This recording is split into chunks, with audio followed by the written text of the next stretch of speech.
So obviously, college sports, the House settlement decision, has sparked a lot of talking points with the revenue share that is going to be in place, but also the salary cap that is said to be around 20.5 million annually for these schools to directly allocate, basically paying their players directly, whereas before it was all like collectives, NIL, everything like that. Now those will still be a thing no matter what, but Jay Bilas chimed in on this situation, talking about it a little bit.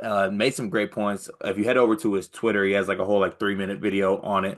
But one of the things that he talked about was that he was saying that this house settlement will end transfers, for the most part, saying that players aren't going to go anywhere. Now, surface level, or just quickly, there's going to be transfers in college basketball. There really is. Now, to Jay's point, though, he talked about there being these contracts and these contract negotiations that are going to involve buyouts and signing these kids to multi-year contracts where you have to honor that contract and you can't just, get up and transfer wherever you want. And, if I understand this correctly, basically, let's say, Dion, you are signed to Purdue on a multi-year deal, you want to transfer, the school that you transfer to, that you choose to transfer to in the negotiations, would have to pay a buyout, or there'd be a buyout clause so that you could transfer to that school, and it would kind of keep schools maybe a little bit. So it's not so much freedom of movement, freedom of transferring here, which I do agree. I think contracts and buyouts and things will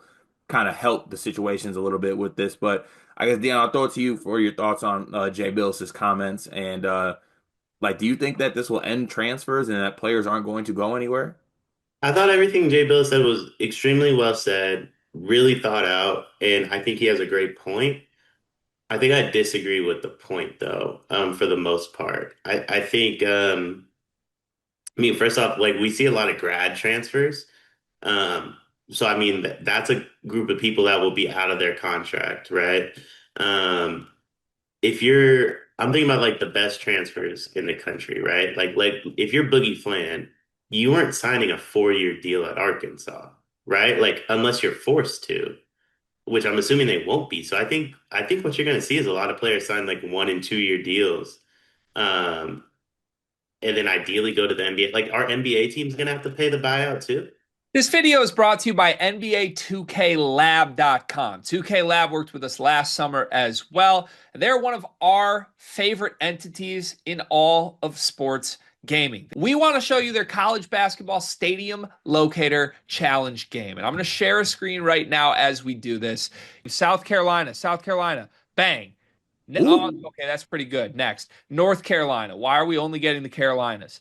please Bang. lock in. St. John's, that's New New York. York. Well, Bang. that's New Jersey. We're on fire. Colorado.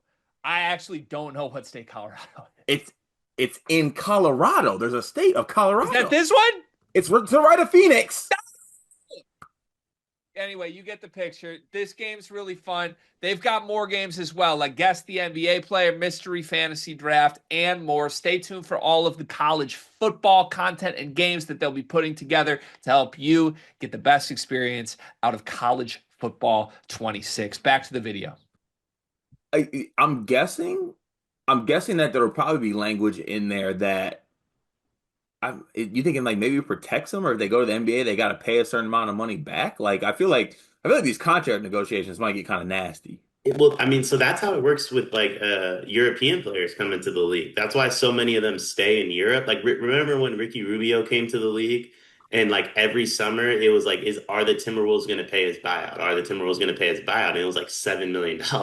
And the Timberwolves were like, just stay in Spain and play basketball until you can come over. And then once you're ready to come over, you can come over. So I wonder if like that's going to have any like the same situation with the NBA. College being such a feeder to the NBA, like I would hope that there's some language in there to where like players can just go. But imagine Cooper Flag signed a 4-year deal at Duke.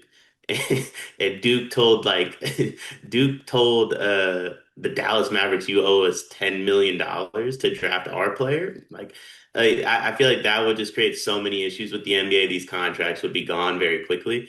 But I also think what you're mostly going to see is dudes signing 1-year deals. That kind of prevents that buyout process. And then for the players, like a Yaxel Lendeborg. Am I saying his last name right? I think it's Lindenborg, yeah.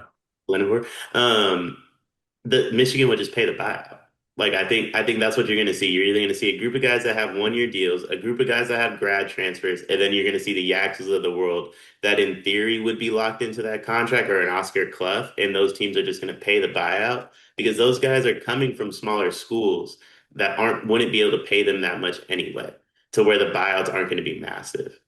Yeah, it'll be interesting to see. Also, I feel like one of the big things that'll come from this is the actual length of these contracts too. Like you mentioned, like you see it all the time. Like guys are holding out because teams are trying to give a 3 year deal or they want a 3 year deal, and they're like, "No, I got you on a 1 year deal," basically. So I think it's gonna be interesting to see. But the over kind of just the overview point of this, I do think that Jay Bilas made some great points, and it is somewhat true that I think having contracts in place was something that was needed. There's a salary cap, there's contracts in place, the revenue share is there, and because of all the money that these players and teams are going to make, that number is going to grow. The salary cap's going to grow. So I think it's something that had to be put in place. I think it was a good job of them putting it in place.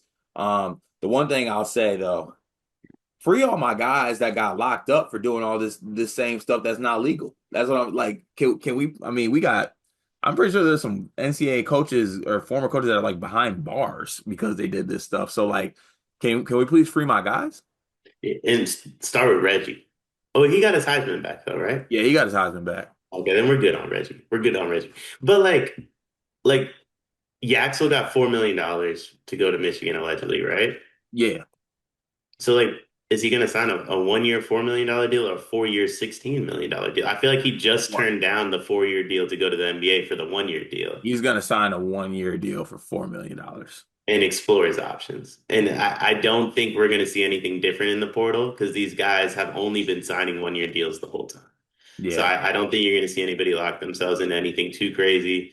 Um, Even if you're Braden and you know you're not leaving Purdue, why would you sign the deal before you get to play without Edie, right? You're not going to sign the 4 year deal when Edie's there, knowing you're not the man.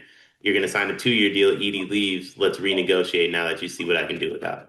Yeah, big facts. It'll be interesting to see. I'm sure we'll have some conversation on the channel here about what these actual contracts look like. But shout out to Jay Bilas. Really good thoughts, really well thought out, and summed it up pretty well, kind of what the house settlement means. So shout out to my dog Jay.